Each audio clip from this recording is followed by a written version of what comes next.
Hey guys, and welcome back. I am Artosis, and with me is Wolf. Hey guys, I'm glad to be back with Artosis. I'm sitting in the tasteless seat right now. He's in severe pain. Hope he feels better. Real pain, man. Yeah. I am worried about him. I'm worried about him too, man. He's sitting backstage right now actually watching the cast, and he looks like he is feeling terrible. He is. He's in a lot of pain. It's a terrible thing. But thank you for coming, Wolf. I just got off a plane, and on my way back, I called him right before the cast started. He's like, oh, I'm literally standing on the plane. I just turned my phone on. Yeah. And he came from the airport and is saving me. I came here to save you because I thought it would be the right thing to do. Well, it was the right thing to do. Thank you. Looks like Leenock will advance to the winner's match, so he's just one best of three of getting away from this group. Yeah, it's him against Soulkey. Soulkey played really well against Life. Yeah.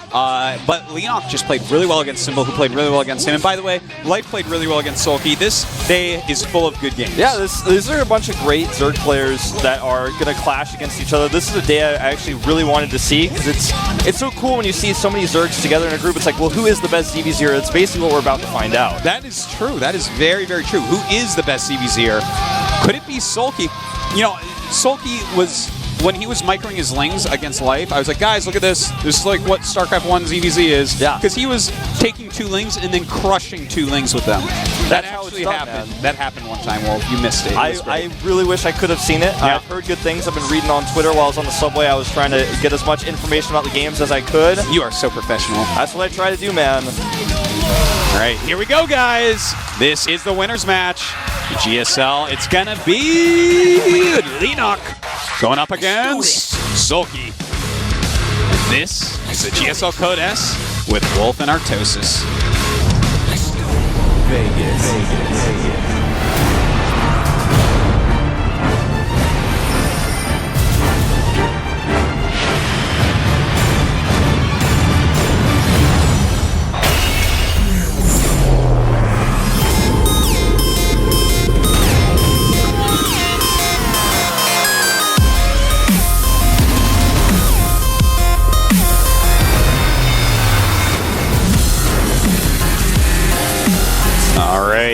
Up here in the top left, he's waiting for his first GSL championship still. He is.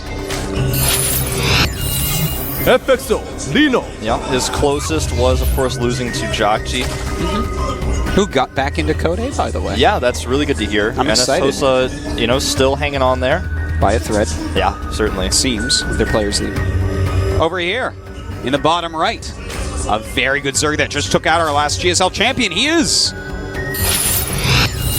Soulkey.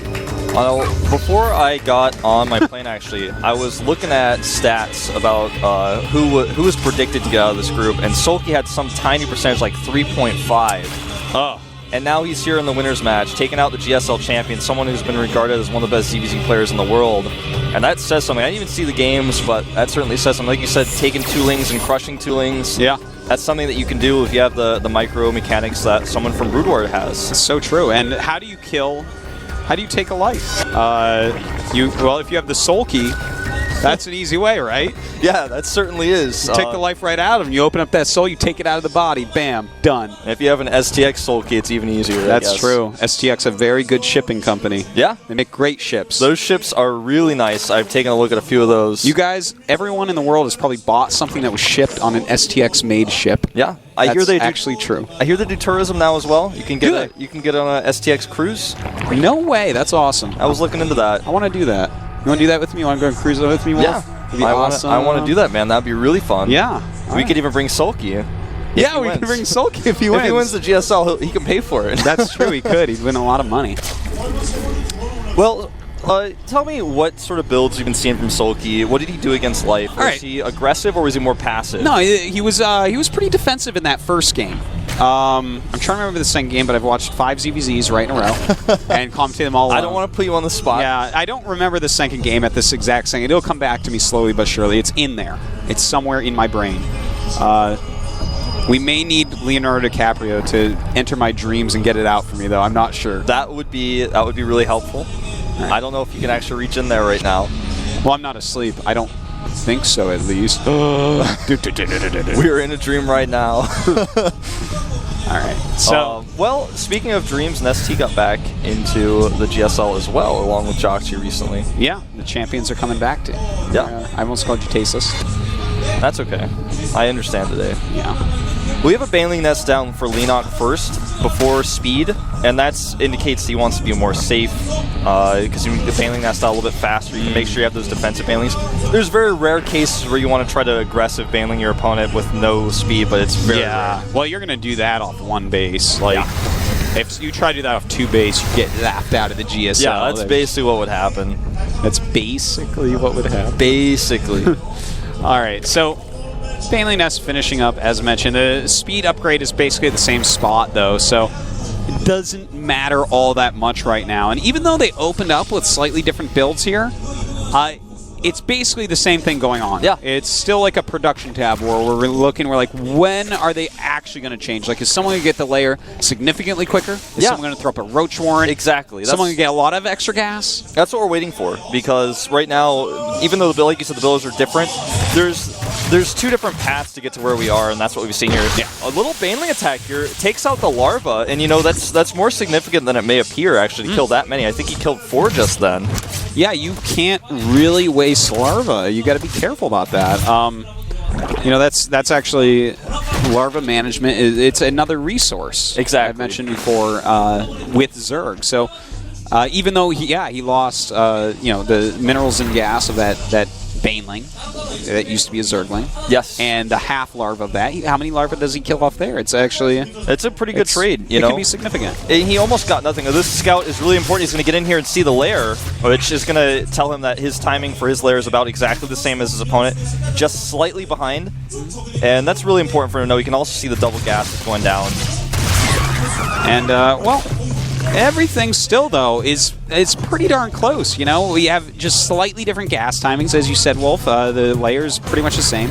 Yeah. We do have Soulkey making a little batch of Lings here, and I think that this is a preemptive batch to try to force a cancel on that third base ASAP. Yeah, that's exactly what he wants. Any sort of early Ling group like this before the lair tech is done is just to make sure your opponent doesn't get too greedy. And again, we see Leenock actually getting that very same scout that Soulkey did a little bit later. He's wanting to desperately see what sort of lair tech it is, but it's delaying actually Soulkey from planting it even. I think he might have seen it. Did he see that? I have to check that. Hold on, I'm checking that. Oh, he's checking it for us anyways. So he saw the one building, the Roach Warren, and that pretty much tells us it's Infestor. Sometimes you have people get the Roach Warren this early while going muted, but not normally. And the biggest fear for him would be if he cancels it even. I mean, if after the Roach Warren has been seen. Now this is that group of Lings you were talking about. It's going to do exactly the purpose it wants. It's going to cancel that hatchery. There's no defensive Banelings nearby. Very well done there. And in fact, with how many Banelings he saw being made when his Zerglings were in the base, I'm surprised he had nothing down there, to be honest. Those are some good Baneling hits for Soulkey as well. Those were pretty nice. In fact, he's making these other 4.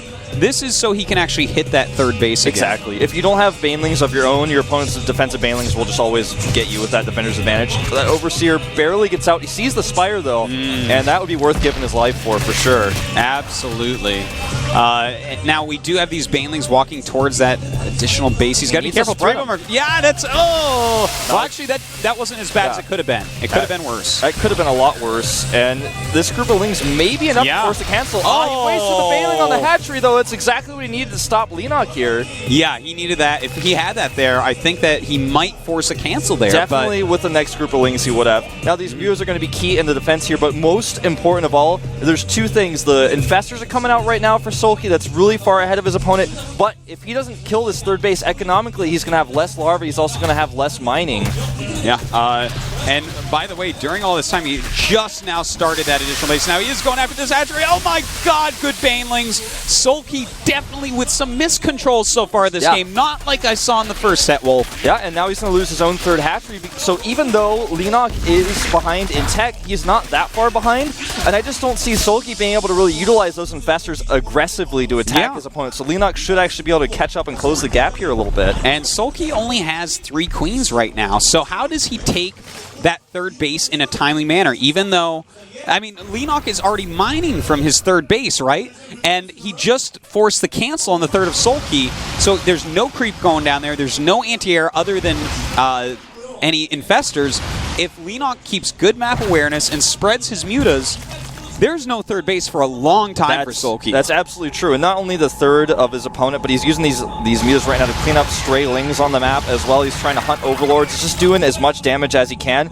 And even if he doesn't go and attack the third, which would be fairly risky considering the infestors he'd have to split, even if he doesn't attack the third, he knows his opponent's third is late. He's checked that, and that's a good knowledge that he has where he can send these mutas around to kill overlords instead, make sure they're alive, keep map control while he drones up, which is exactly what he's doing right now. Yeah. Now, I really want to see him go over towards that base, because even though there's 6 infestors out, 6 infestors actually, you're going to have to at least burn a lot of energy to make the mutas run. You spread those mutas, like, for instance, spread 4 on corners of the hatch to start attacking.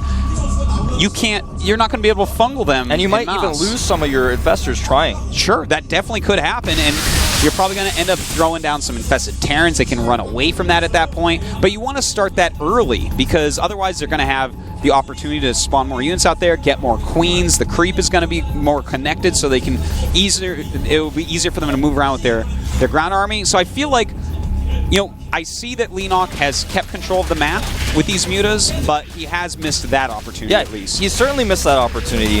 And what he's going to do with these mutas now is to chase these lings away from the 4th base. But Soulkey's lings here were not really designed to actually kill a hatchery, but spotting it was very important. A great fungal here by Leenock actually stops those lings from doing anything else. And Leenock has started to take a huge supply lead here. He's got a 16 drone lead. And like I said before, what does Soulkey really do with these infestors? How can he even use them? Now he's got an even infestor count with his opponent. His 3rd base just popped up. He's so behind in every way, even though arguably the tech he chose may have been better.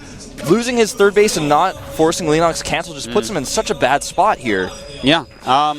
Well, you know, he's actually, this is a little bit risky. If there was an infestor up here, that could have been bad because he was over the spore, but there's not, so it's paying huge dividends. So much, yeah. Wow, he's killed 10 drones now. Really well done. That's something you never expect from a mutalist player. You know, it's very rare someone actually goes for harassment here. And if he catches these roaches, he does. This is a great opportunity for Leenock to trade really well with the supply, even gets the infestors. Yeah, he's got to be careful, though, because he's out of infestor energy, and the army is smaller down here. These infested Terrans not really doing that much. Will end up losing his roaches, but his mutas doing a great job going back for more harassment, drawing those units down. Totally worth the roaches to go do this. Now he just has to go into defensive mode. Yeah, and it's going to be pretty easy for him to do so. The worker count is insane. 71 to 35, that's more than double.